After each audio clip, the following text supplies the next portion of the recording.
Have you heard back from the Vice President's office or from anybody in the executive branch? Not yet. Okay. And you sent this to them, and you sent it to us. How many media did you send it out to? Well, it was, I sent it to Alex yesterday, and that was the only media that I sent it to. And then we put it on the Sheriff's Office Facebook page.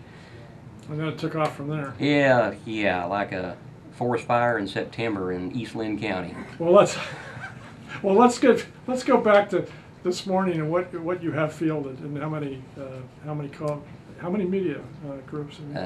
All across the country. We had a request from the BBC to do an interview. They get up a little earlier back there than we do out in Oregon, so I missed that one. Fox News, CNN, Al Gore's former network Current that's recently been purchased by Al Jazeera.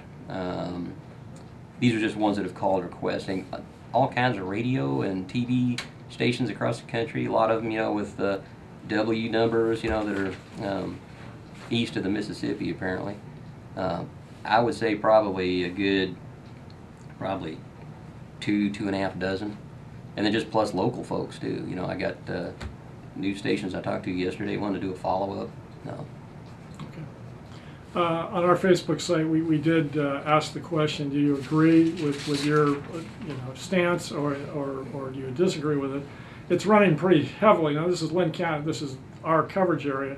It's running pretty heavily in favor of what you said, and fewer people opposed to it. And we'll put some of those in the paper tomorrow. Other feedback you're getting, from? It's been real positive. I had a lady call me this morning from Arizona. Single mom, just to say thank you and God bless you, for looking out for her. Had a lady call me yesterday from Jacksonville, Florida, a wounded warrior, military veteran, wounded in combat, and said pretty much the same thing. Said she was actually thinking about, she was already planning on moving to Oregon, and now she just knows where she's coming to. So I guess we're going to have a another good citizen of Linn County here eventually. But most of those have been, in support.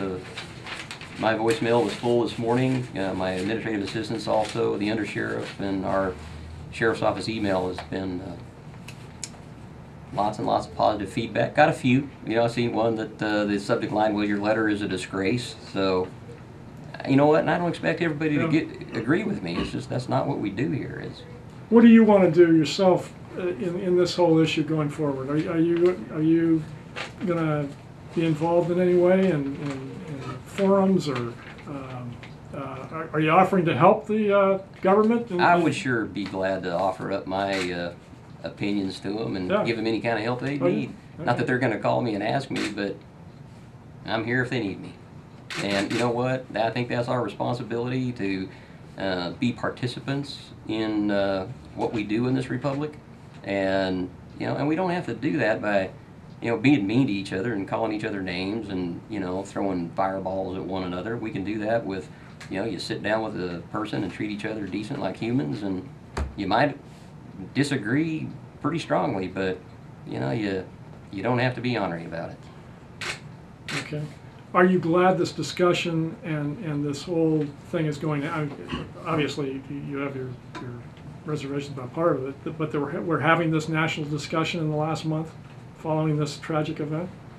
Well, the discussion, it appears, I was waiting to see what was happening out of what's going to happen out of D.C. And